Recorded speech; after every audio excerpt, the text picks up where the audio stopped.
What is it that millionaires are doing that you and I aren't, and why aren't we doing it too? Look, I don't want to accumulate a bunch of money to have a bunch of useless stuff or to show off for my friends. I want it for the financial security it'll provide, to be financially independent so that one day I work because I want to, not because I have to. So I've been studying the habits of millionaires for a while, trying to figure out how they got to where they are and what I might be able to learn from their experience. 79% of millionaires received no inheritance at all, so millionaires are made, not born. And a lot of how they're made seems to come down to habit.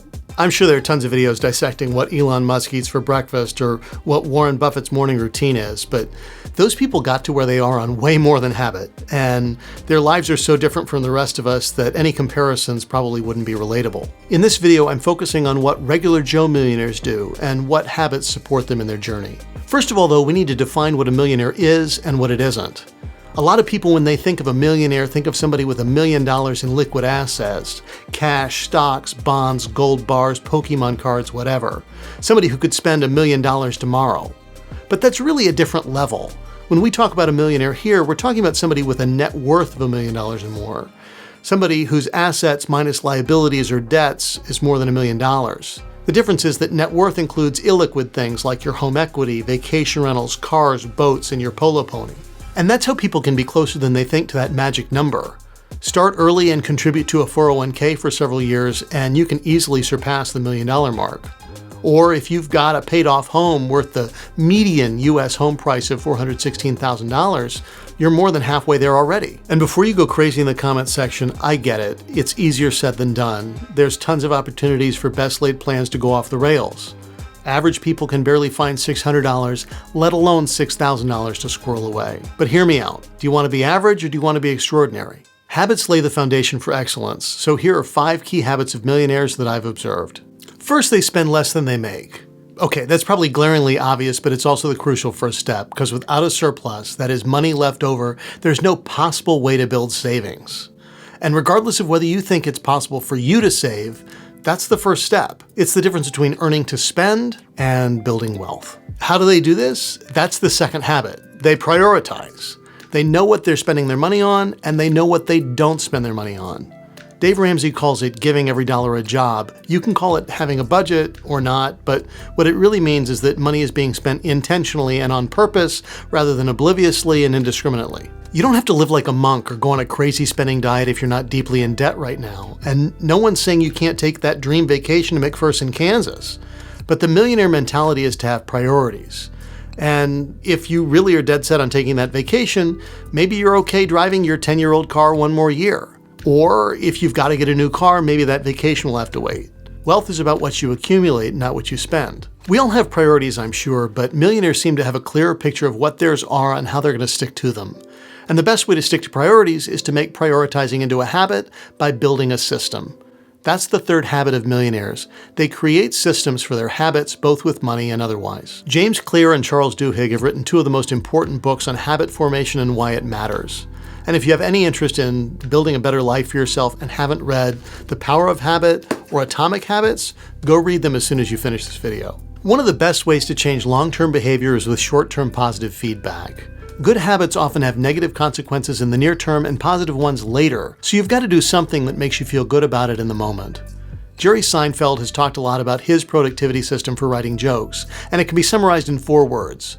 Don't break the chain. I don't know if he still uses a literal red X on a paper calendar or not, but the idea is once you get enough inertia behind you, your only goal becomes to not stop. Marking an X on a calendar, seeing that chain growing, that's one way to feel good about making better long-term choices. That consistency has arguably been a major factor in his towering success in comedy. By not breaking the chain, Seinfeld has an extensive library of jokes from which to pull, he's always got new material, and he's kept his skills sharp. That's the power of habit. And building systems to facilitate habit creation and support execution is the kind of thing millionaires do. Not just with money, but with their lives as well. Though it's not hard to see how being more productive in life might reflect in your paycheck. Millionaires put their own psychology to work when they create systems. They follow the 4 laws James Clear talks about in his book. Make it obvious, make it attractive, make it easy, and make it satisfying. Specifically with money, they automate savings, paying themselves first. 8 out of 10 millionaires invested in their company's 401k program. That's automated savings. It comes out of every paycheck before you even see it. And there's usually a free money booster involved, the company match. Even without a match, it's still worth using the plan for the automated aspect that has that psychological benefit. You never feel poorer because the money came out of your paycheck before you saw it.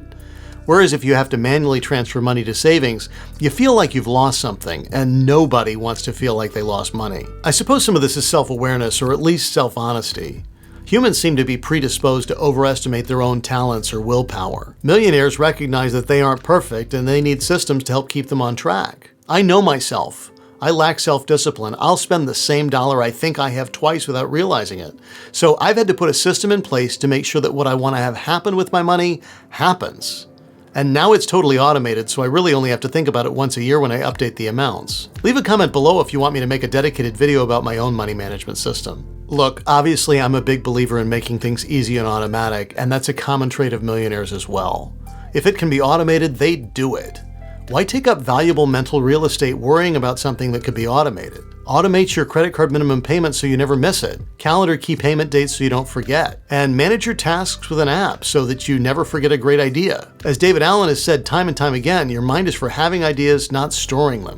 Speaking of David Allen and his work on getting things done, millionaires make concrete, actionable plans for how, when, and where they're going to achieve their goals. You want to save money and spend less on food? Don't go to the store without a list. 85% of millionaires use a written grocery list, for instance. It's not enough to say, I'm going to save $1 million for retirement.